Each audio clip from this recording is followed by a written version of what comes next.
for coming out here tonight. It is warm. When I think of Fresno, I think of John, who always teased me. I live on the coast in Santa Cruz, and he always said it was too cold over there.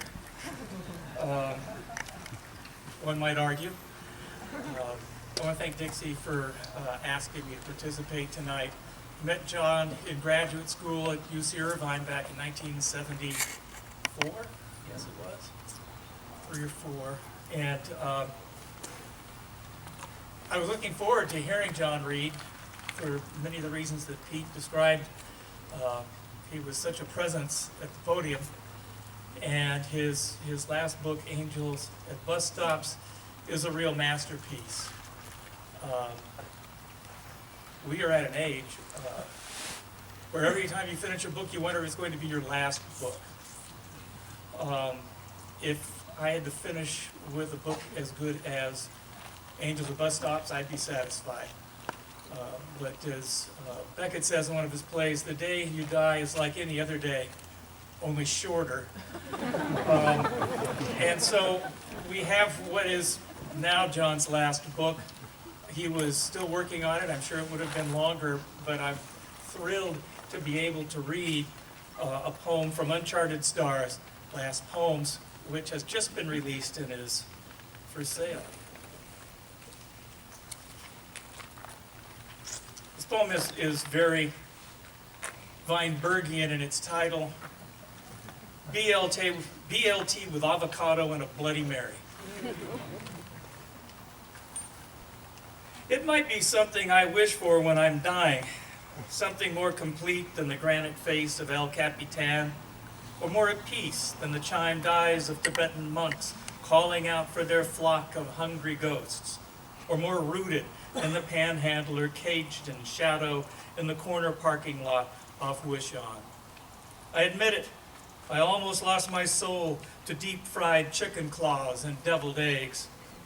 But when I bit into that crunchy bacon, thick slabs of foliaged fat carved from the underside of the moon's belly, my mouth turned into a grease-splotched, shouting sermon.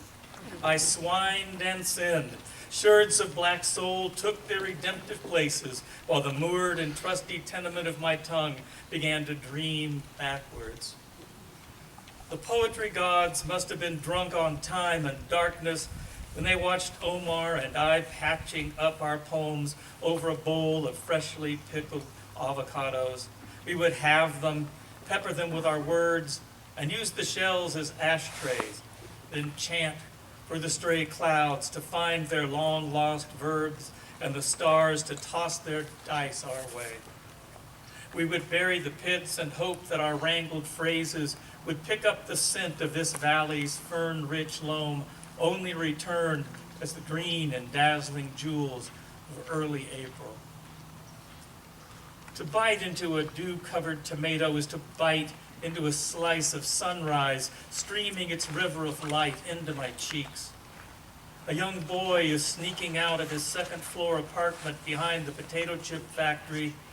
He is cracking a pocket full of walnuts against the curb as he follows an elbow of stars north toward the canal bank, through a slough of gopher snakes, brown Bermuda, and puncture vines, stopping only to adjust the red riders strapped across his shoulder and to yank out the stickers lodged in his bare feet. He hears the slosh of water and points his penlight into the scrub and stir of crickets. He finds the red eyes of squirrels and upstart tomatoes climbing and dwarfing the willows. He munches the tomatoes. They go down easier than the syrup of canned peaches nesting the cupboards of home. He notices how its blood matches the color of his gashed feet and how easily its juices accept his throat. I put my faith in heaven's oven to hold it all together.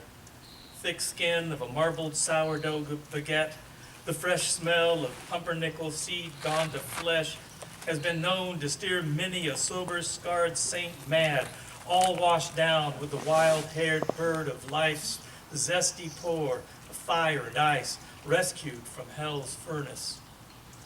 I'll glut the night and drink the day away, wait for heaven's harness to lift me up, It won't be a smooth ride, but it hasn't been a cakewalk down here either. I'll watch the ships shrink into a shimmering horizon of uncharted stars. And for old time's sake, I'll lick my lips and once again taste the salt of poetry. Thank you. Next up, Christopher Buckley.